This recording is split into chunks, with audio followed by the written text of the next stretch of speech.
Telangana CM Revanth Reddy మాట్లాడుతున్నారు. Live చూద్దాం. పిల్లల యొక్క ఆలోచనలు మానసిక ఎదుగుదలకు వాళ్ళు ఎంతో ఉపయోగపడతారు.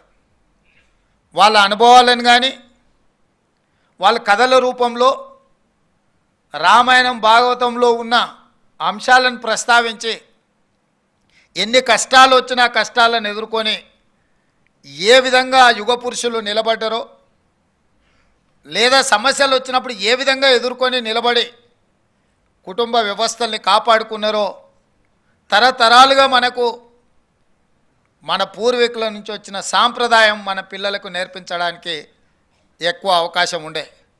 ఈరోజు చాలా వరకు సూసైడల్ టెండెన్సీ ఎందుకుంది పిల్లలలో, లేకపోతే పిల్లలు చిన్న చిన్న విషయాలకే పెడదోరలు పట్టడానికి, లేకపోతే కొన్ని బలహీనతలకు లొంగిపోవడానికి కారణం కుటుంబ వ్యవస్థలు విచ్ఛిన్నం కావడమే. ఈ కుటుంబ వ్యవస్థ అనేది ఎంతో బలమైంది, ఎంతో గొప్పది. వసుదైక కుటుంబం అని ఊరికనే అనలే. గ్రామాలలో పెరిగిన వాళ్ళు, ఉమ్మడి కుటుంబ వ్యవస్థ నుంచి వచ్చిన వాళ్ళు ఎలాంటి సమస్యలనైనా ధీటుగా ఎదుర్కొని ఆ సమస్యల నుంచి బయటికి రావడానికి ప్రయత్నం చేస్తుంటారు. కానీ అదే సింగిల్ ఫ్యామిలీలో సింగిల్ చైల్డ్గా పెరిగిన వాళ్ళు ఆ యొక్క మెంటల్ కెపాబిలిటీ కానీ లేకపోతే సైకలాజికల్గా వాళ్ళకి వచ్చే ప్రెషర్స్ని కానీ తట్టుకునే పరిస్థితి లేదు. సో సమాజంలో ఉమ్మడి కుటుంబ వ్యవస్థ దెబ్బతినడం కూడా ఉమ్మడి కుటుంబ వ్యవస్థ నుంచి మనం బయటికి వచ్చి సింగిల్ ఫ్యామిలీస్గా మనకు ఉండడము, సింగిల్ చైల్డ్గా ఉండడం కూడా ఈ సమాజంలో కొన్ని సమస్యలకు కారణమవుతున్నది. వీటిని ఓవర్కమ్ కావడానికి మనకు అవకాశం లేదు. ఎందుకంటే తల్లిదండ్రులు ఊరిలో ఉంటే ఉద్యోగరీత్యా మనం బయటకు వస్తుంటాం, లేదా ఈరోజు మన లైఫ్లో ఒక పార్ట్ అయిపోయింది ఇంటర్నెట్ వ్యవస్థ కానీ, కంప్యూటర్ వ్యవస్థ కానీ, మొబైల్ వ్యవస్థ కానీ. వైఫ్ లేకైనా ఉండొచ్చేమో కానీ వైఫై లేకుండా ఉండలేని పరిస్థితులు ఈ సమాజంలో వచ్చినాయి.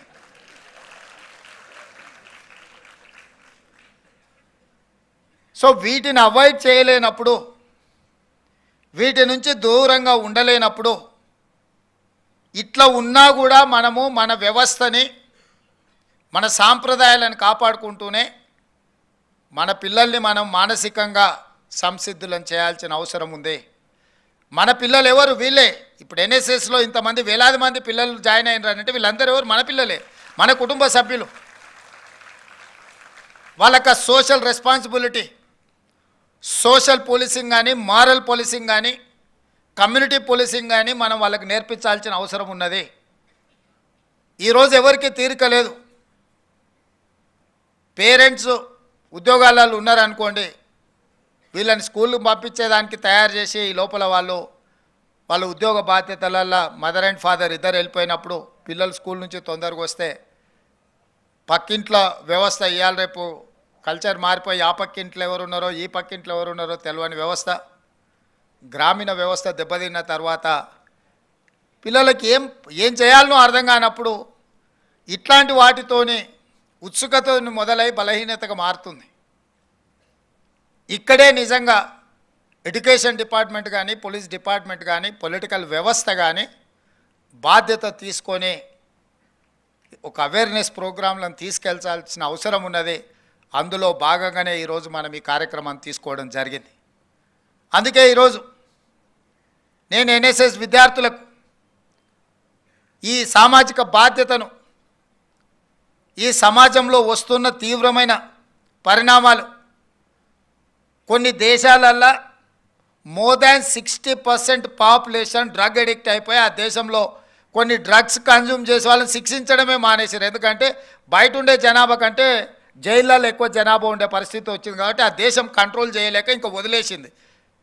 ఉండేవాడే ఉంటాడు, పోయేవాడు పోతాడు అన్నట్టుగా దైవాధీనానికి వదిలేసి. ఇవాళ మన దేశంలో కూడా పంజాబ్ లాంటి రాష్ట్రాలల్లో ఇక్కడ ఉన్న చాలామంది విద్యార్థులకు ఏ మేరకు నాకు తెలుసో తెలియదు కానీ పోలీస్ అధికారులకు తెలుసు డ్రగ్స్ ఏ రకంగా ప్రభావితం చూపిస్తుంది, ఏ రకంగా బానిసలు అయిపోయినారు, యువత ఏ విధంగా నిర్వీర్యం అయిపోయి ఈ వ్యవస్థలు ఎట్లా దెబ్బతీస్తున్నాయో. ఇది రాంపేట్గా విస్తరిస్తున్నది.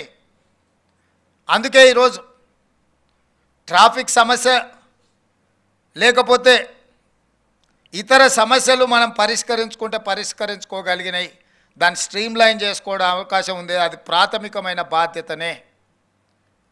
ఇవాళ సీరియస్ రెస్పాన్సిబిలిటీస్ డ్రగ్స్ చాలా వరకు స్కూళ్ళల్లో, అంటే కొంతమంది తల్లిదండ్రులు మాకు వచ్చి చెప్తుంటారు, పోలీస్ అధికారులకు కానీ as a head of the state chief మినిస్టర్గా నా దగ్గర కూడా కొంతమంది వచ్చి చెప్పుకుంటుంటారు, మేము 100,000 కోట్లు సంపాదించిన, మాకు ఉండేది ఏకైక కూతురు, ఆ అమ్మాయిని ఎవరో ట్రాప్ చేసిండ్రు, లేకపోతే ఆ అమ్మాయి డ్రగ్స్కో లేకపోతే ఫ్రెండ్స్తోనే ఇట్లా అయ్యిండ్రు, మేమేం బయటికి చెప్పుకోలేము, కంప్లైంట్ పెట్టలేము, ఇట్లాంటి సమస్యలు ఉన్నాయి, ఏం చేయాలని. పెద్ద పెద్ద ఫీజులు కట్టే స్కూల్లో అన్నీ మానిటరింగ్ చేస్తుండ్రు అని మనం అనుకుంటున్నాం. అనుకున్నంత గొప్పగా అక్కడ పరిస్థితులు కూడా లేవు. అందుకే స్కూళ్ళు కాలేజీల యజమానులను మేము స్పష్టంగా పిలిపించి, ముఖ్యంగా పోలీస్ అధికారులతోని వాళ్ళందరినీ పిలిపించి మేనేజ్మెంట్స్ని కూడా ఈ విధంగా కూర్చోబెట్టి వాళ్ళతో మాట్లాడి, సైన్సో ఫిజిక్సో మ్యాథమెటిక్సో ఇంగ్లీషో అదర్ లాంగ్వేజెస్ సబ్జెక్ట్స్ నేర్పించడం కాదు, మీ పిల్లలకు మారల్ పోలీసింగ్ నేర్పించండి. ఫిజికల్ డైరెక్టర్లను పెట్టి స్పోర్ట్స్ నేర్పించడం కాదు, ఫిజికల్ డైరెక్టర్స్ని పిల్లలకు ఆటల పోటీలు నేర్పించడం కాదు, మీ ప్రతి స్కూల్లో కాలేజీలో తప్పకుండా పిల్లలలో వస్తున్న బిహేవియరల్ చేంజెస్, వాళ్ళ ప్రవర్తన విచిత్రంగా ఉన్నప్పుడు, వాళ్ళ ప్రవర్తనలో మార్పు వచ్చినప్పుడు గుర్తించడానికి అవసరమైన స్టాఫ్ను మీరు రిక్రూట్ చేసుకోవాలి. సైకాట్రిస్టుల నుంచి సైకాలజిస్ట్ వరకు మీ స్కూళ్ళల్లో మ్యాండేట్గా మీరు పెట్టుకోవాల్సింది.